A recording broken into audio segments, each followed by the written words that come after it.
Je suis Henri Navalone et je souhaiterais répondre à une question un peu prétentieuse, je le reconnais. Qu'est-ce que la matière? Et je précise que mes connaissances, aussi bien en biologie qu'en physique, qu'elles soient quantiques ou microscopiques, sont tout de même relativement réduites. Donc j'utilise la pensée analogique et non pas l'observation en laboratoire pour tirer ses conclusions. La matière, est-ce uniquement l'enveloppe des choses ou l'apparence qui se présente à nos yeux ou même à nos oreilles physiques?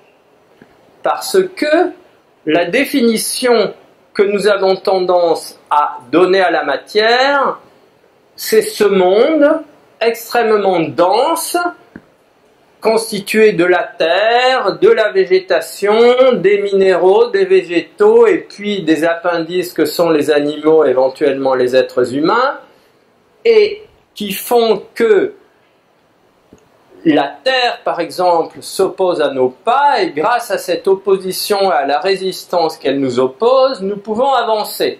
Ce qui veut dire que dans cette optique de la matière, la résistance est fondamentale. Elle est le support de notre relation à la matière.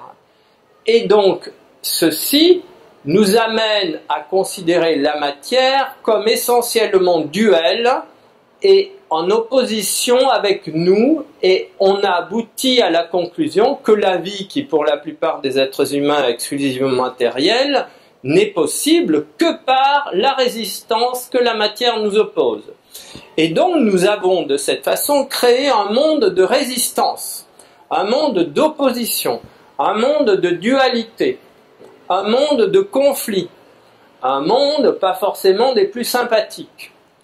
Et peut-être que le monde que nous avons créé, dans lequel nous vivons, n'est que la conséquence de la vision mentale que nous avons de ce monde. Alors, prenons maintenant, tout bêtement, une cellule ou un œuf, tout ces symboles extraordinaires, si on prend l'œuf, qui est essentiel, parce que du jaune de l'œuf va naître une nouvelle vie. Donc, et quand vous voyez un œuf, vous ne voyez pas le jaune de l'œuf, vous ne voyez pas le blanc de l'œuf, vous voyez uniquement la coquille. Est-ce que par hasard, la perception que nous avons de la matière ne serait pas exclusivement la perception de la carapace de cette matière, de l'enveloppe de cette matière, du côté apparent de la matière? Et alors, si nous ne voyons que le côté apparent de la matière, qu'est-ce qui se cache dedans? Qu'est-ce qui se cache derrière? Et ce qui se cache dedans et derrière à la fois, c'est peut-être une autre réalité de la matière, et c'est peut-être la réalité véritable de la matière. Donc, essayons d'aller un peu plus loin dans ce que pourrait être la matière. Gardons ce symbole de l'œuf. Prenons le symbole de la cellule, qui est la même chose. Eh bien, la membrane, c'est-à-dire le monde des apparences, qui dans un fruit est la peau, cache tout un monde à l'intérieur de cette carapace, de cette coque. Regardez une noix. Quand il faut casser la noix pour voir qu'à l'intérieur se trouvent des richesses extraordinaires. Alors, par hasard, est-ce qu'il ne s'agirait pas d'avoir besoin de casser notre perception mentale de la matière pour retirer l'essence qui se cache derrière et qui est la nourriture que la matière nous offre? Pourquoi est-ce que dans la plupart des fruits on jette la peau et on mange le reste? C'est que peut-être l'apparence de la matière est indigeste. Elle pèse sur l'estomac. Ce n'est absolument pas de ça que nous avons besoin. Nous avons besoin de ce qui se cache derrière les apparences. C'est cela qui constitue la nourriture. C'est cela qui constitue la vie dont nous avons besoin pour maintenir la chose la plus importante à l'intérieur de nous, qui est aussi la vie. Ce que l'on jette dans l'œuf, ce que l'on jette dans les fruits, est-ce que ce n'est pas en correspondance avec quelque chose qui est à jeter à l'intérieur de nous? Pourquoi est-ce que notre corps physique rejette des déchets après que l'on ait mangé? Quel est le sens? Est-ce que notre corps psychique ne génère pas lui aussi des déchets qu'il s'agit de rejeter pour maintenir ce niveau de vie le plus élevé possible? Alors, la véritable matière, est-ce que c'est au-delà de la membrane des cellules que nous révèle le cytoplasme des cellules sur la réalité de la matière, sur une matière qui se cache derrière la matière apparente? Et le cytoplasme des cellules, ou le blanc de l'œuf, a tout un tas de propriétés. Et dans la pensée symbolique, on relie la coquille de l'œuf ou la membrane de la cellule au monde physique, à ce monde des apparences, à ce monde de la matière apparente, et on relie le cytoplasme à la psyché, que certains appellent l'âme. La psyché, c'est-à-dire la partie de la conscience qui est animée par les sentiments et par les pensées. Autrement dit, qui est animée par le sentimental et par le mental, ou qui contient le sentimental et le mental. C'est-à-dire que notre sentimental et notre mental, à chacun d'entre nous, êtres humains, est quelque chose qui est intérieur à la matière, mais ce n'est pas différent de la matière, c'est une énergie qui anime la matière, qui anime le corps, parce que si vous n'avez ni désir ni intelligence, vous restez comme un légume assis sur une chaise. Donc la matière, il y a quelque chose qui la meut. Et ce qui meut la matière, a priori, au premier niveau, ce sont nos sentiments et nos pensées. Et on ne peut pas séparer nos sentiments et nos pensées de la matière. Ils sont partie inhérente de la matière. Mais si nous allons plus loin, il y a un autre élément extrêmement puissant dans la cellule, qui est le noyau des cellules. Et ce noyau des cellules a une caractéristique tout à fait prodigieuse, c'est qu'il permet, le noyau, la reproduction des espèces. Et on peut partir dans le spermatozoïde, dans l'ovule et tout un tas d'autres choses. En tout cas, dans l'œuf, le jaune, le noyau, permet la reproduction des espèces.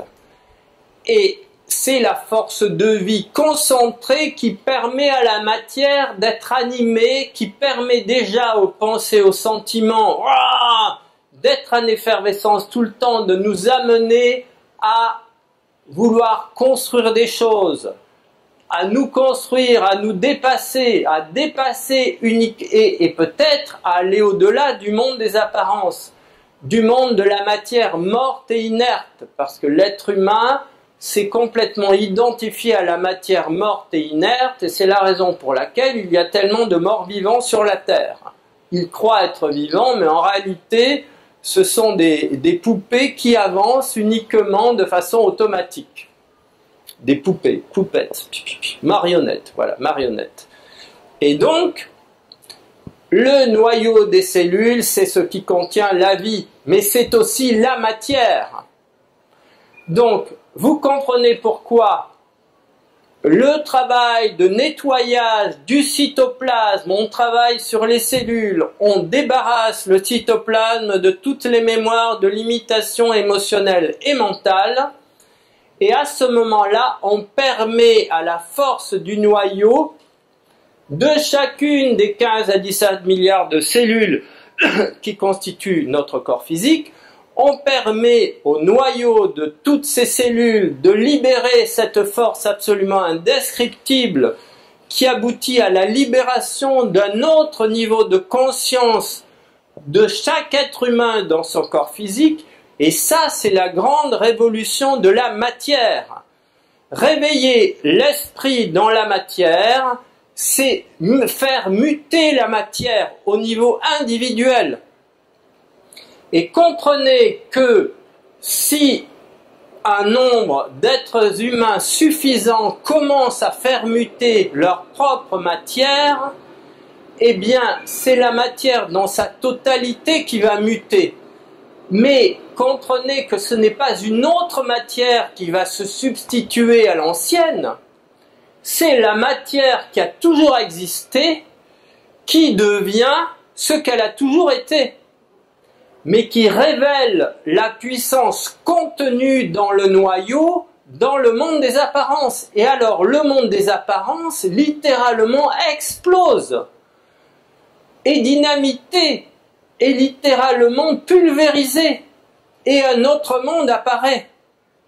Et c'est cela le travail que nous sommes venus faire à cette époque extraordinaire de l'évolution de la conscience humaine. Pour moi, nous sommes venus ici pour faire muter l'espèce humaine en révélant la matière à elle-même et en permettant que ce que nous croyions être la matière et qui en fait n'est que son ersatz ou son apparence la plus extérieure, libère la puissance indescriptible qui est déposée en elle.